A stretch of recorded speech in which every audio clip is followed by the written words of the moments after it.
motivation, discipline, travail, comme dirait Alpha. À l'école j'étais dans le feu, Benz dans tous les hashtags. Et j'irai claquer le bifton chez concessionnaire en Allemagne. Parti pour être rico, si je suis pauvre, je suis à taille.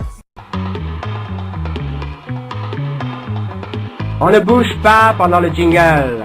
Dig. Magnéto, Serge. On ne bouge pas pendant le jingle. Et je balance, tellement de fois que la foule demande une danse. Et je balance, tellement de fois que la go demande une danse. On a trop d'attitude, on s'enjaille, on est en altitude, ouais. On a trop d'attitude, on s'enjaille, on est en altitude, ouais. Et je balance. C'est un peu difficile de parler de harcèlement sexuel quand t'es un homme.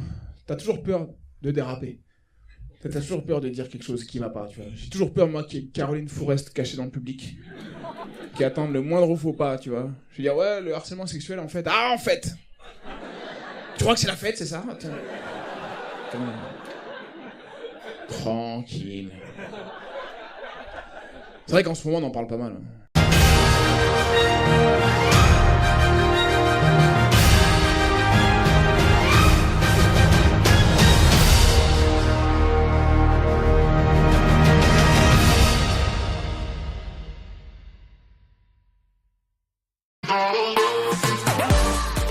Et je balance, tellement de fois que la foule demande une danse. Et je balance, tellement de fois que la go demande une danse. On a trop d'attitude, on s'enjaille, on est en altitude, ouais. On a trop d'attitude, on s'enjaille, on est en altitude, ouais. Et je balance, tellement de fois que la foule demande une danse. Et je balance, tellement de fois que la go demande une danse. On a trop d'attitude, on s'enjaille, on est en altitude, ouais. On a trop d'attitude, on s'enjaille, on est en altitude, ouais.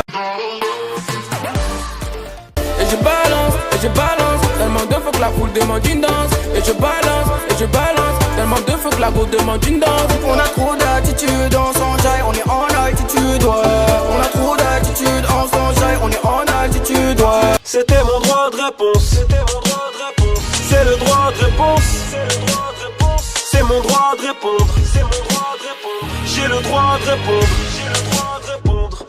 Les frérots, l'heure est grave, l'heure est très très grave. Aujourd'hui, il m'est arrivé une action de fou furieux. Je te promets qu'une information m'est tombée sur le coin de la gueule. J'ai pris un de ces chaos techniques. J'ai du mal à m'en remettre. Aurélie, 16 ans, pointe du doigt Efken Kurnaz, alias Drop Human to God. Qu'est-ce que c'est que ça? Drop Human to God. Mais qu'est-ce que c'est que ce truc? Le mec qui a rédigé l'article, est-ce qu'il a pris la peine de lire mon pseudonyme sur Internet? Oula, déjà ça commence bien. Alors là, on m'accuse d'avoir dragué une meuf en live sur Periscope en 2016. Ma question est la suivante. Où est cette vidéo où je drague cette fameuse Aurélie de 16 ans? Donc tu vois, frérot, comment est-ce que le caractère sordide de l'article est en train de sortir là? Attends, c'est pas fini. Apparemment, j'aurais dit ça à la gamine. Il m'a invité à venir chez lui, en me disant qu'il avait plein d'iPad, comme s'il me disait « Viens dans ma camionnette et j'ai plein de bonbons. » Ah mais gros, est-ce que tu me vois arriver vers une meuf en live comme ça, dire « Viens chez moi, j'ai plein d'iPad. Je te jure, ça va être pète sa mérite. » Mais frérot, comment tu peux draguer une meuf avec des iPads? C'est quoi cette connerie? Putain, ça me fait trop rigoler, je te jure. Après, Aurélie n'est jamais allée chez lui et l'a supprimé de ses amis juste après. Tous contactés par le Parisien, les youtubeurs en question n'ont pas donné suite à nos sollicitations. Alors les amis, effectivement, c'est quand même un article de psychopathe. Excuse-moi, moi je lis ça, je me dis, c'est une blague, c'est pas possible, c'est un clown qui a rédigé ça. C'est vraiment rigolo. Mais maintenant, monsieur le Parisien, si vous passez par là, avec tout le respect que je vous dois, j'ai 2 questions à vous poser. Première question, est-ce que vous vérifiez vos sources? Quand quelqu'un vient vous communiquer une information, est-ce que vous prenez la peine d'aller vérifier la véracité de cette information ou pas? Ensuite, deuxième question, où sont les preuves? Cher monsieur, où sont les preuves? J'attends de voir ça. Donc tu vois, peut-être que les mecs qui se basent sur des histoires réelles, ils les déforment un petit peu à leur avantage, je ne sais pas trop, pour ressortir un article diffamatoire. C'est clairement le cas, parce que vous n'êtes pas des guignols dans le milieu, le Parisien tout le monde connaît. Lorsqu'on a une telle puissance de frappe, je pense qu'il faut un minimum vérifier ses écrits, vérifier les sources, apporter des preuves, car là, vous êtes clairement, monsieur le Parisien, avec tout le respect que je vous dois, en train de salir un petit peu mon image. Vous me faites passer pour un harceleur auprès de gamines. T'as plein de gens donc qui ne me connaissent pas, qui vont lire cet article et qui vont le croire dur comme le fer, parce que cet article est rédigé par vos soins. Je me répète, vous êtes des gens très très respectables dans le milieu du journalisme. Donc je pense que vérifier ses sources et apporter des preuves sur des allégations pareilles est la moindre des choses. Très sincèrement. Donc voilà, je fais cette vidéo-là d'une part pour avoir des explications en provenance donc de vos services et d'autre part, je fais cette vidéo pour prévenir mes abonnés. Les potos, en fait c'est quoi? J'ai même pas besoin de te dire que cet article, c'est de la connerie, que c'est une blague. Je n'ai même pas besoin de te dire ça. Tu le lis par toi-même, le Drop Human to God et le Viens chez moi, j'ai plein d'iPad. Excuse-moi frérot, c'est gros comme la lune. N'importe qui peut le voir. C'est une blague, ça peut pas être pris au sérieux ce truc. Mais je ne comprends pas en fait comment est-ce que le Parisien a fait pour rédiger cela.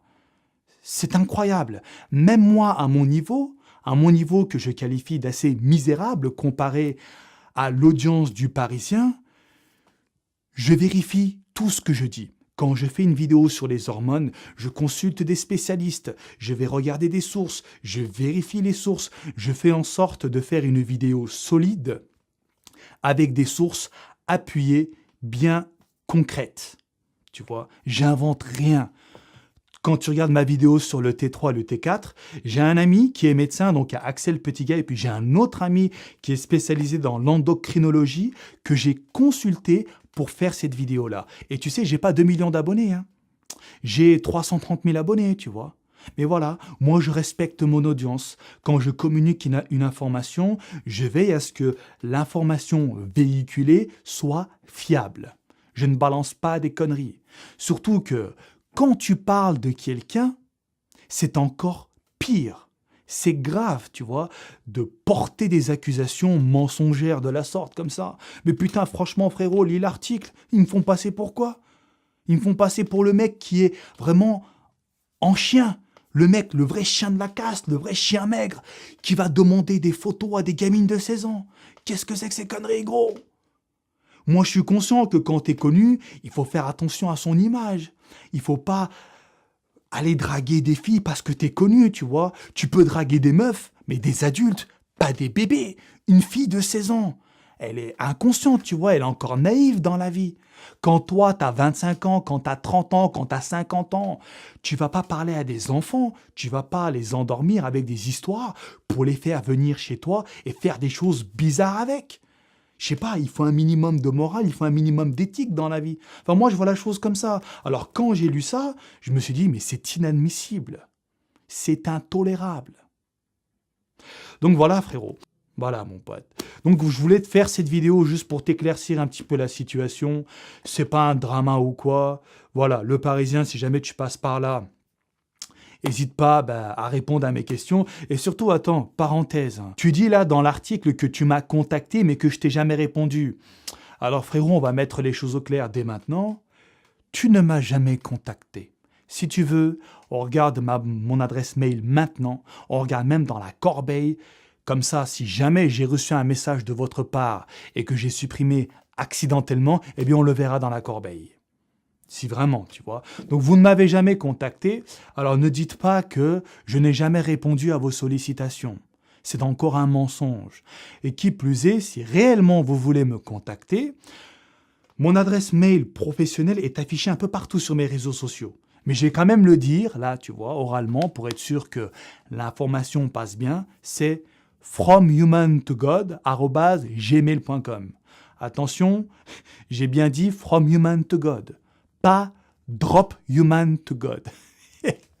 Non mais c'est énorme. Le mec qui a inventé ça, drop Human to God. C'était mon droit de réponse. C'était mon droit de réponse. C'est le droit de réponse. C'est le droit de réponse. C'est mon droit de répondre. C'est mon droit de répondre. J'ai le droit de répondre. J'ai le droit de répondre.